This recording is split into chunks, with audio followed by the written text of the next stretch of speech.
मेरा इतिहास ऐसा रहा है कि मेरी इस छवि को बहुत सहज रूप से स्वीकार कर लिया जाता है कि शायद मैं कोई प्रेशर पॉलिटिक्स कर रहा हूं या within the alliance I am trying to create ripples because 2020 में जिस तरीके से मैंने गठबंधन से अलग होके अकेले चुनाव लड़ने का मैंने फैसला लिया था। हकीकत यह है कि मैं जनता की बातों को गठबंधन के भीतर अपनी सरकार के सामने में रखने का मैं कार्य करता हूं।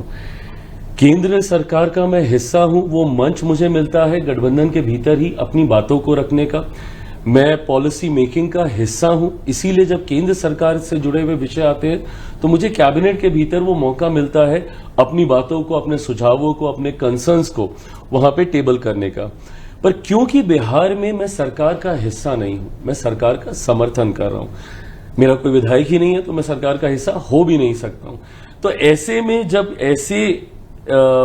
ऐसे दृश्य सामने आते हैं जो बिहारियों की चिंता को बढ़ाने का काम करते हैं, जिसमें लॉ एंड ऑर्डर प्रमुखता से एक चिंता का एक विषय कई बार बन जाता है, जिस तरीके से बिहार में आए दिन आपराधिक घटनाएं घटती हुई हम लोग देखते हैं।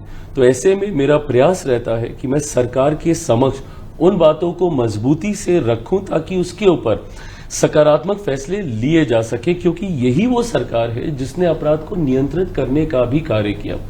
विपक्ष कई बार मेरी इन बातों को भ्रमित कर ये नैरेटिव सेट करने का प्रयास करता है कि मैं 2020 वाली भूमिका में वापस जाने की मैं कोशिश कर रहा हूं। जैसा मैंने कहा, मेरा इतिहास रहा है तो लोग भी बहुत सहजता से इस भूमिका में मुझे देखते हैं, पर कतई विपक्ष के ये सपने पूरे नहीं होने वाले।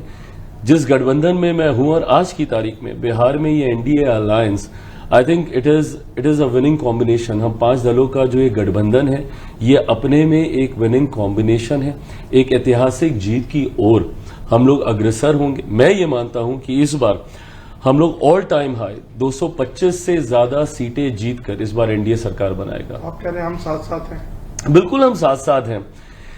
विपक्ष जरूर ये प्रयास करता है कि दरारें दिखा दे हम लोग के बीच में, मेरी बातों को एम्पलीफाई करके कोशिश करता है कि दिखाए कि देखिए ये अपने ही गठबंधन को आंखें दिखा रहे हैं, ये अपनी ही सरकार के ऊपर सवाल पूछ रहे हैं। कतई नहीं, मेरा विश्वास पूर्णतः मुख्यमंत्री नीतीश कुमार जी के ऊपर है। उनको बिहार की जनता ने सुशासन बाबू का नाम दिया। क्यों? क्योंकि उनके कार्य के आधार पर आज भी अगर बिहार में कानून व्यवस्था बिगड़ती है तो एकमात्र व्यक्ति जो अपने अनुभव से उन परिस्थितियों को नियंत्रित कर सकता है तो उनका नाम नीतीश कुमार ही है।